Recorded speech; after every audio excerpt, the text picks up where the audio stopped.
di tempat-tempat lain yang terdekat. Dan tentunya saya juga nggak sendirian, saya bakal ditemenin Mas Nailul. Halo. Pak Andi. Pak Andi. Dan Mbak Suleha. Halo. Ketemu lagi ya. Iya, ketemu lagi. Ini kita Jangan bosan. reuni lagi, Pak. Enggak bosan. Karena banyak yang nagih, Pak. Ya, setelah Ya, kan kencan saya- dengan setan iya. budak. Canda budek ya. Saya trauma. Gimana, Mas? Di sini kita mau apa, Mbak Rika? Kita mau menelusuri sejarah ataupun mitos-mitos yang tersembunyi gitu dari tempat ini dan faktanya gitu. Ya, di Jadi sini bakal itu diterawang sampai ini. apa ya? Di sini kalau orang Stonenya menyebutnya itu pulau. Jadi kotanya itu di tengah sawah. Di tengah Seperti sawah. pulau. Seperti pulau walaupun pinggir-pinggirnya itu sawah bukan air. Dan ini kayaknya bukan tempat pribadi ya, Mas ya. Jadi Iya. artinya bukan hak milik orang tertentu ya. Iya. Soalnya Benar. kayaknya memang benar-benar terasing. Terasingkan dari ini Pak kampung kayak gitu. Nah, mungkin langsung saja kita coba explore satu persatu spot-spot yang memang ada sejarah di situ. Ya, Oke, langsung. Jadi pas masuk sini awal Gimana Pak untuk tempat pertama ini? tempat pertama yang kita cari itu memang saya yakin ketika tadi berangkat dengan teman-teman tuh ya, cewek-cewek terus Ya. kameramennya juga ya Mas Yugo, kebetulan tim layar ireng lagi sibuk sendiri-sendiri. Nah saya yakin dalam bayangan saya kayak ketemu sumber air ya. Saya yakin Sini ada ketemu sumber air, maka saya cari tadi sempat sumur kecil tapi itu buatan ya. Jadi, Itu yang itu tadi buatan itu Pak sampai iya sana. buatan. Setidaknya ada 3 sumur di sini. Ada 3 sumur. Kita yang energinya baik di sini ya.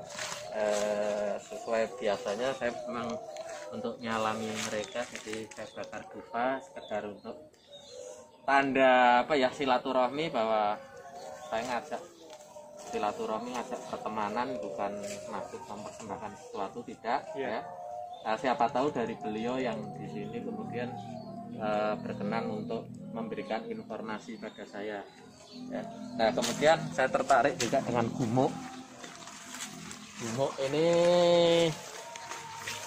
itu tanah yang kemudian ke atas, jubul ke atas.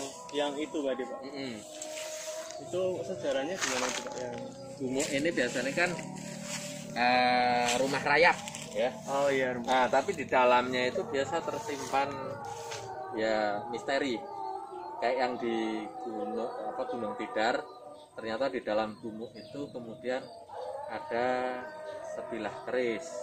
Nah, sebilah keris itu ketika Pangeran Mangkubumi yang kemudian bergelar Sultan Hamengkubuwono pertama itu curiga setiap burung yang lewat gumuk itu kok jatuh mati.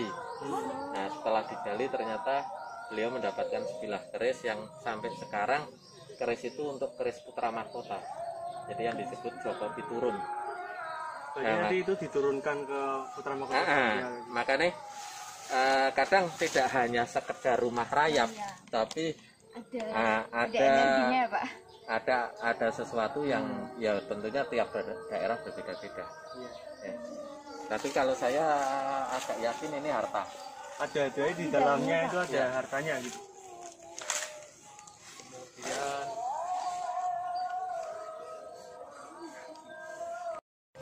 Kemudian setelah saya tadi keliling sempat ketemu sumur kedua ya. Sumur kedua ini hanya memang betul antara positif dan negatif itu seringnya berdekatan dan berdampingan ya. Jadi ini pun aura yang saya tangkap ketika di sana justru aura negatif.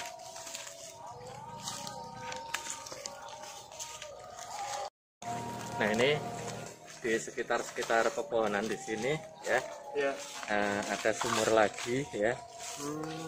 Tapi ini sumurnya sudah mati, sumur mati ini dari dulu juga sumber air ini.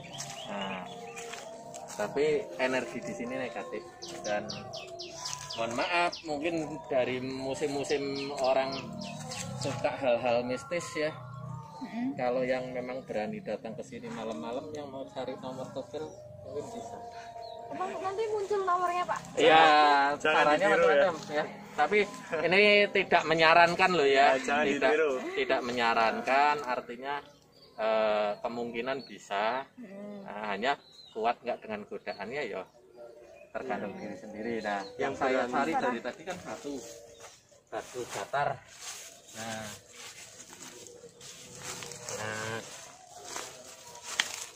ya harusnya kayak gini banyak. Dan Di sekitar sini. iya, saya yakin di sekitar wilayah itu Mas. Dua itu. Ya. Yang jauh di sana Pak? Tapi dekat di hati. Itu juga mungkin ada pulau juga Pak. Enggak, ini nih.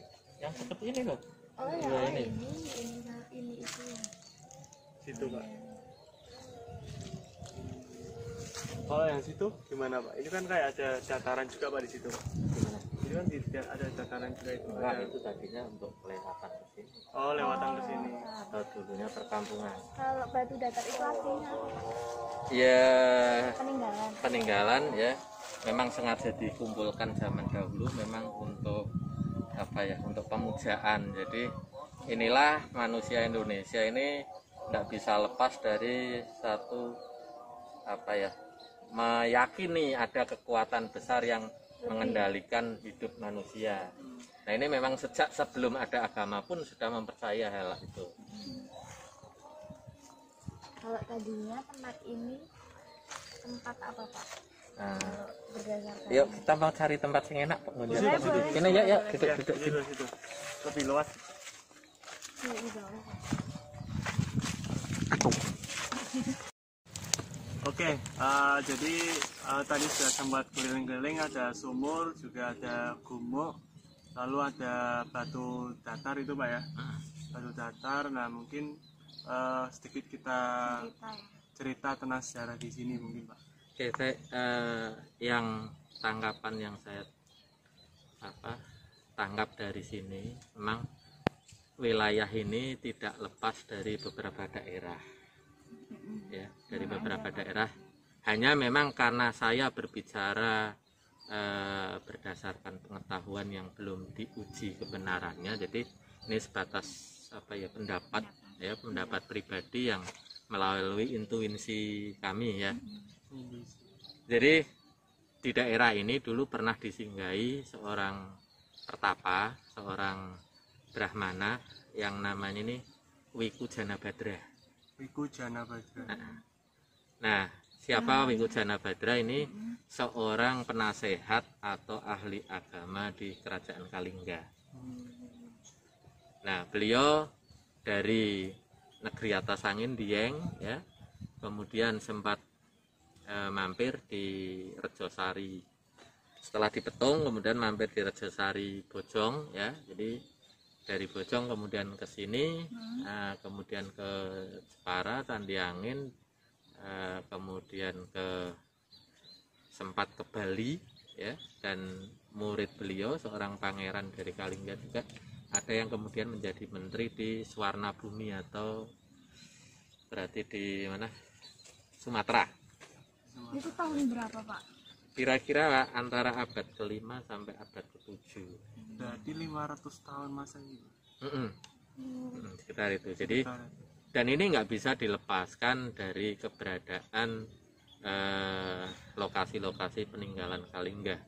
Jadi saya pun meyakini bahwa apa yang ada di Batang di Balai Kambang ya, ketika diyakini peninggalan Sunan Kalijogo, jadi hanya petilasan beliau karena tempat itu sudah ada sebelumnya. Dan tempat itu sudah ada sebelumnya di masa Hindu Buddha.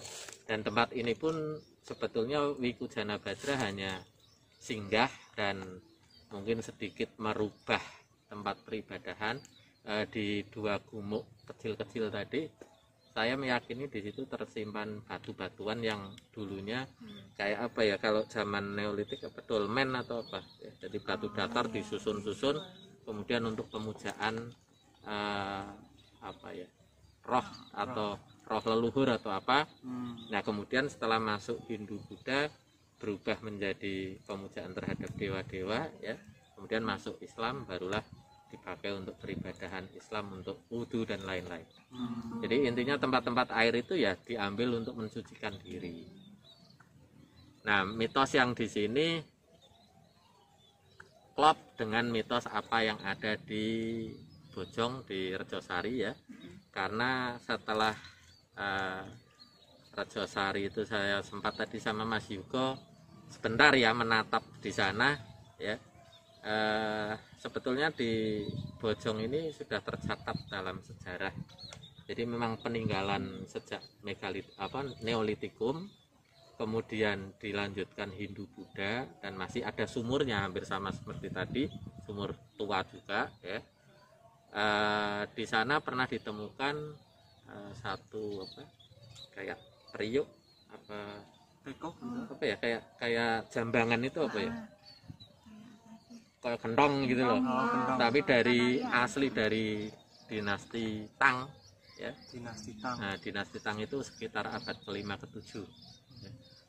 Dan biksu yang berada di situ, biksu Fahin ya, itu sempat meninggalkan butiran-butiran emas sebesar ini beras, enggak, lebih gede lagi, ini buah salam. Nah, makanya banyak yang berburu, tadinya banyak berburu harta karun di situ ya, tapi kemudian dimistiskan oleh masyarakat Rejosari ya, supaya asri untuk peninggalan-peninggalan budaya seperti itu tetap lestari. Makanya ini sebetulnya semangatnya adalah semangat untuk melestarikan budaya ya pemirsa ya. Jadi kadang-kadang kita dibully juga wah ya.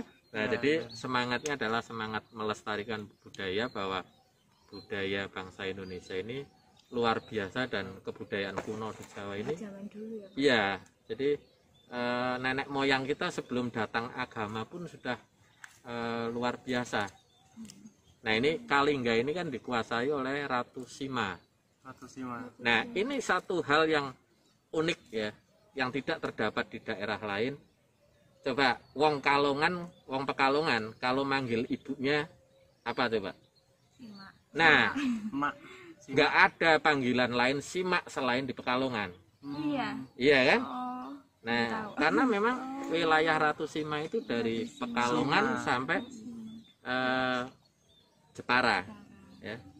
Jadi Laksamana Cheng Ho pun pernah mencatat bahwa ada kerajaan Kalingga di Pekalongan. Kemudian Itsing, satu biarawan yang bermukim di Sriwijaya ya, abad ke-5 sampai ke-7, itu juga mencatat bahwa ada kerajaan Holing yang diperintah oleh Ratu Sima. Nah, kemudian kalau kita kaitkan dengan kota tetangga kita, Batang ya, ini juga ada kaitannya. Di Batang ini ada prasasti Sejomerto di Reban. Ya, ini prasasti Sejomerto ini beda penafsiran, ada berbagai versi, tapi saya lebih percaya bahwa prasasti ini menegaskan berdirinya satu dinasti baru. Ya. Jadi awal mula dinasti baru. Dinasti baru. Jadi Ratu Sima ini dulu dalam satu riwayat diserang oleh sebuah kerajaan, tapi karena terlalu kuat maka armada yang menyerang itu kemudian menepi. Nah, ya karena kemudian armada tadi untuk pulang ke negaranya takut. Karena jelas Ya, kalah. utusan kalau kalah hukumannya adalah hukuman mati. Iya. Ya kan? Akhirnya kemudian lebih baik bermukim di satu tempat dan mencoba merintis kekuasaan baru. Nah, ini yang kemudian kalau saya tarik ke belakang ini mungkin ada hubungannya dengan Desa Masin. Oh, Masin. Ya, karena Ya, Masin. dari Dapuntayang yang diceritakan di prasasti Sejomerto itu ya, mengutus Dapunta Sailendra untuk menaklukkan satu daerah. Nah, itu bisa dikatakan menaklukkan Ratu Sima. Tapi kemudian mengalami kegagalan ya, dan kemudian beliau mengatakan ibunya adalah siapa, kemudian bapaknya adalah Sentanu. Nah ini menegaskan bahwa dia bukan keturunan asli Jawa, jadi untuk menjadi penguasa harus menegaskan silsilah dulu. Nah pada penegasan silsilah itulah yang kelak akan dipakai untuk sana menjadi satu wangsa baru atau dinasti baru. Nah dari Dapunta Sailendra itu lahir putranya yang bernama Sana. Ya. Nah kemungkinan ini dari Masin inilah kata-kata Mahasin, ya, jadi Mahasana ini. Nah ini kemungkinan dari kata-kata itu, karena mungkin penyebutan logat orang sekarang kan berbeda-beda ya. Akhirnya kata Mahasana itu kemudian menjadi Mahasin, Mahasin menjadi Masin. Ini kemungkinannya seperti itu. Jadi karena kalau kita lihat dari berita-berita Cina pun penyebutan Pekalongan pun unik, jadi kata-katanya kata-kata agak ke-Cina-Cinaan. Pecalungan ya. Jadi makanya akhirnya jadi Pekalongan. Nah terlepas itu dari cerita Temenggung Baurekso yang bertopong ngalong. Jadi ada beberapa versi, makanya kita tidak bisa klaim versi siapa yang paling benar, karena nggak ada lagi saksi sejarah yang hidup. Iya kan? Nah kita generasi muda hanya bisa coba memadukan fragmen-fragmen tadi, puzzle-puzzle tadi menjadi satu rangkaian yang akhirnya menjadikan jati diri kita. Oh ternyata kebudayaan para sesepuh kita ini kebudayaan yang luhur ya. Nah ini Wilku Janabadra ini satu pendeta Buddha yang luar biasa, sampai kemudian dari Cina, dari India pun belajar ke sini. Dan salah satu anak murid beliau ketika belajar sesuatu tentang Eleng lan Waspodo, jadi di Wejang 2 itu Eleng lan Waspodo ternyata itu ada dalam kitab Buddha yang masih di negara sana, di tempat asal kelahiran Buddha ya. Jadi inti dari ajaran beliau itu sudah sampai sana, makanya banyak orang yang kemudian belajar ke tanah Jawa untuk aliran Buddha Mahayana. Nah di Bojong itu jelas sudah didatangi oleh ya badan arkeologi, diteliti, memang hampir seperti Candi Bagol. Jadi candi itu berasal dari Neolitikum, kemudian masuk peralihan Hindu kemudian kepada Buddha. Jadi itu masih dipakai terus.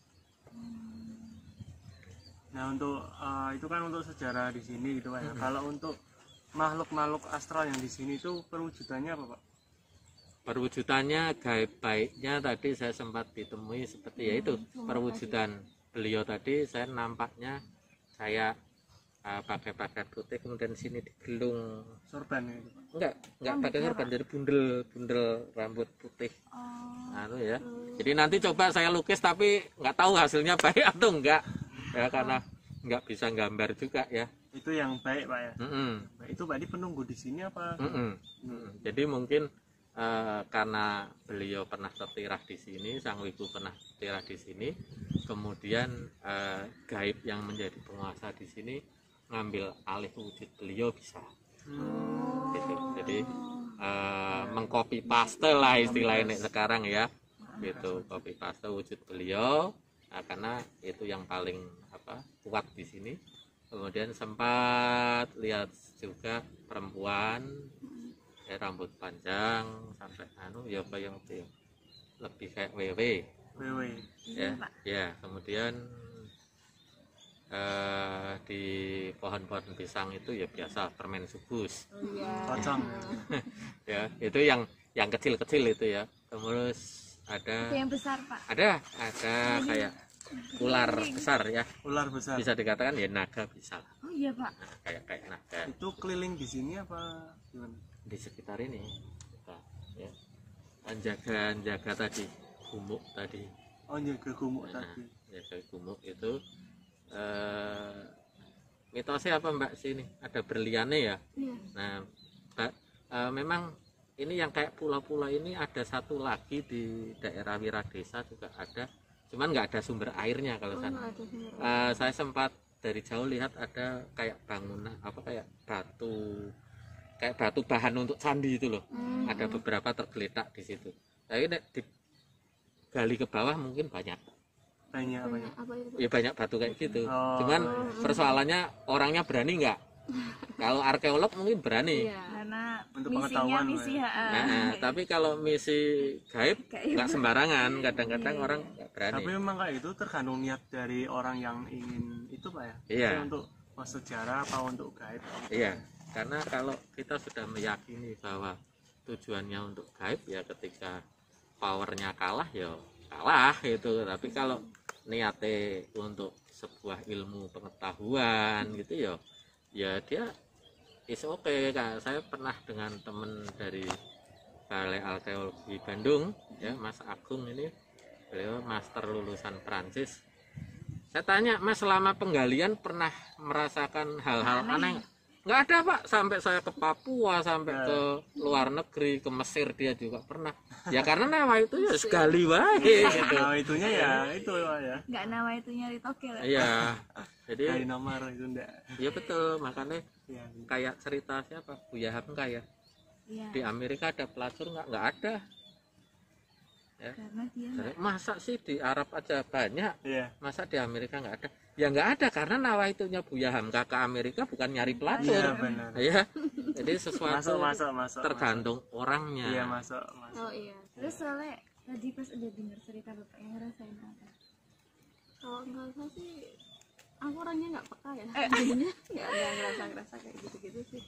Ya pas malam-malam itu kan Mbak Tika kan sempat apa ya? Sempat merasa pusing ya waktu saya bakar dupa itu ya. Kemudian mereka pada kumpul lah. Ini kan tadi sempat juga saya bakar dupa gitu ya. Memang untuk saya membuka diri berinteraksi dengan mereka. Nah, Mbak Tika sempat merasakan nggak? Enggak sih Pak, soalnya mungkin efek waktu Pak. Siang ya? Siang. Kalau kemarin kan malam. Bener-bener itu sih. Lebih itu. Terus Nek kalau malam seru gitu. iya ya, seru Pasti sekali. bener. Petang-petangan Mbak nanti Mbak. Iya. Nggak ada lighting. Seru tapi ntar tak tinggal tidur. Jadi pemirsa jangan salahkan kita ya. Iya. Karena hostnya ini sudah takut duluan ya. Kalau malam emang seru tapi ya gitu loh. Dan resikonya tingkat Resikonya resikonya tinggi. banyak ya. Biasanya penunggu-penunggu yang memang mewujudkan diri sebagai siluman ular, entah naga, entah ular besar, itu ya di sekitarnya ini mesti satwa apa mengundang satwa seperti itu menjelma. untuk dekat ya. Jadi takutnya bukan kemudian karena efek gaibnya itu, tapi karena satwa yang beneran itu pada datang itu ya. Terutama ular mungkin Mbak ya. Iya, Ular. kita kan malam-malam nggak tahu kalau sekitar kita ada gitu kan. Nah, Ya, itu tingkat yang kita resikonya hindari. seperti itu. Tapi siang saja. Tetap merinding kok Pak. Nah, ya berarti kan ngerasa ke dari ora. Terus yang tadi kayak kita kan sebagai warga sana kayak lihatnya kalau lihat dari kereta kan kelihatan pulau kayak pulau biasa aja. Tapi setelah lihat setelah dengar sejarahnya ternyata kuno dan ternyata termasuk peninggalan berharga ya Pak. Rada ini sih kayak speechless lah. Tapi kalaupun ada arkeolog kesini tuh bisa menemukan yang di kayak seperti di Bodong apa di sana. Insya Allah bisa, asalkan dia betul-betul niatnya adalah mengungkapkan sejarah ya, kemungkinan bisa, karena hal-hal kayak gitu juga mereka juga ingin membuktikan eksistensi mereka kan. Jadi kadang-kadang dimunculkan entah 1-2 batu itu nanti akan dimunculkan juga.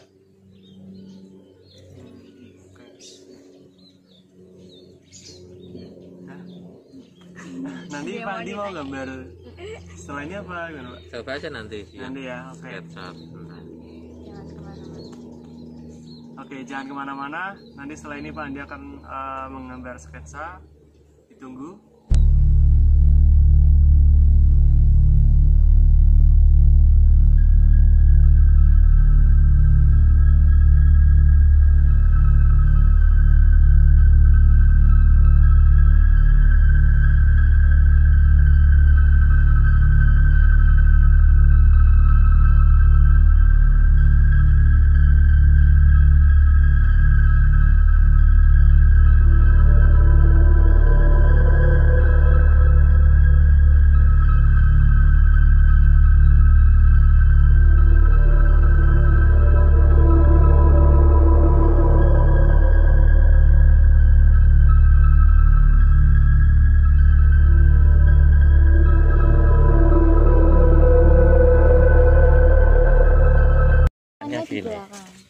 kadang gini. Ini punya nama enggak Pak sosok ini? Ya itu dia bilangnya dia Wiku Janabadra.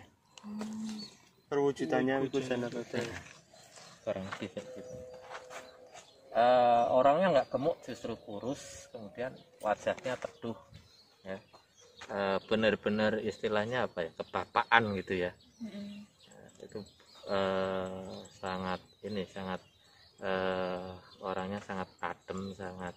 Nah, jadi murid-muridnya pun nyaman dengan beliau. Jadi kenapa kemudian banyak orang yang mau belajar sama beliau ini, ngemong sekali dan di dalam menyampaikan apa ya, istilahnya menyampaikan ajaran itu dengan tutur kata yang halus dan dimaknainya dalam, jadi sambil jalan-jalan sambil, jadi bukan kemudian kayak dogma gitu loh.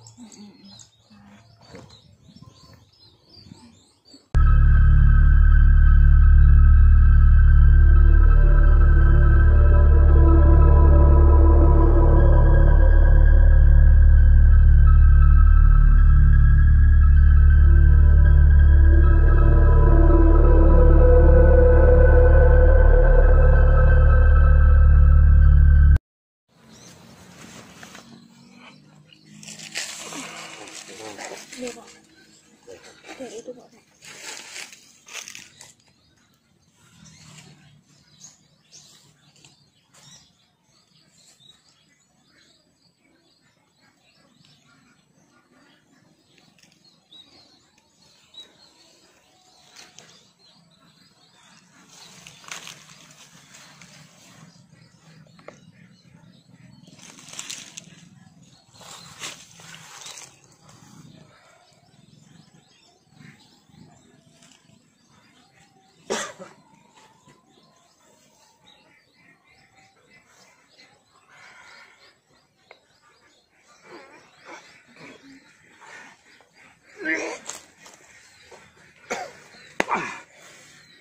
Bisa goleki urut gitu, lurus tengah-tengah antara sini sama gumuk.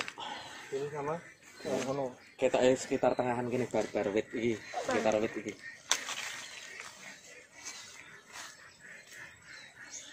bentuk apa? Kayak apa mustik kartok kali. Berani ini kono. Sekitar situ nan pokoknya. Daerah kono nan tuh. Ini Enggak, tengah-tengah bener daerah kamu tadi. Enggak jauh dari sumur. Boleh ini. Sekitar witan sih. Enggak percaya.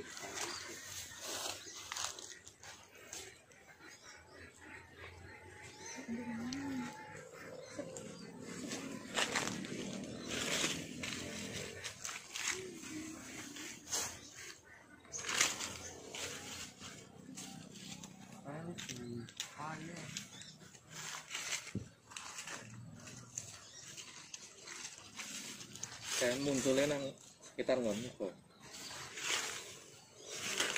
Antara tempat karo TKP.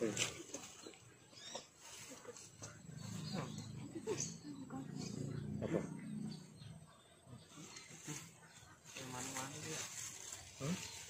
Kenapa kok? Rasa bersukun.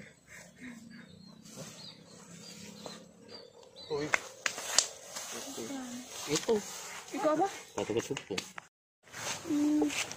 oh kayak Tapi ada bolongan nih kalau orang. Ini maksudnya apa? Maksudnya apa? Ini enggak ya?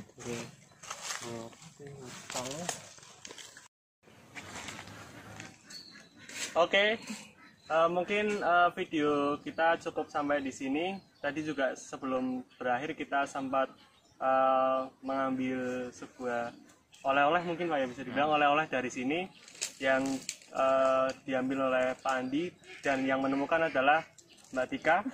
Mungkin bisa diperlihatkan Mbak. Ini namanya batu kecubung. Kalau ini apa ya, menjadi oleh-oleh lah dari sini untuk kita. Ya oleh-oleh. Jadi Oleh-oleh. memang tadi dari tadi kita berdebat ya untuk mediasi atau apakah. Jadi takut karena memang energinya di sini besar. Jadi teman-teman ini takut kalau ada efek samping gitu ya, walaupun sebenarnya mungkin ya tidak, cuman ya karena tidak yakin jadi jangan kita paksa lah ya. Dipaksa kan enak ya Mbak. Nah kemudian apa nih biar kita jadi apa ya kayak semacam kenangan di sini itu ya, pernah singgah, kemudian saya coba komunikasi, boleh nggak aku dikasih sesuatu gitu ya. Memang ada beberapa di sebelah sana itu yang gumuk tadi, sebetulnya di situ yang paling utama, tapi nggak boleh diambil, ya karena ini memang dikasih. Dan tadi Mas Yugo ya,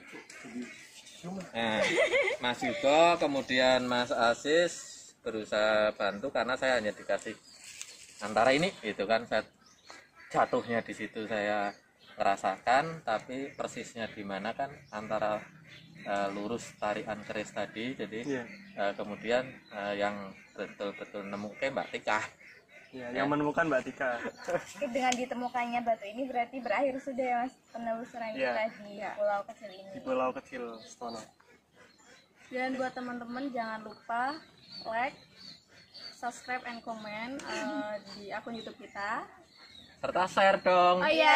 Share ya. Di-share jadi biar teman-teman karya jadi banyak ya. Ya, dan juga lebih luas juga untuk pengetahuan di sini Pak. Pengetahuan informasi yang di sini bisa tersebar oleh teman-teman yang di luar sana juga. Ya, kalau kamu punya rekomendasi tempat-tempat horor lainnya di luar sana, kamu bisa tulis di kolom komentar ya. Siapa tahu kita bisa kunjungi ke sana. Oke, bye-bye. Bye. Iki peranane yang ngeri dhewe.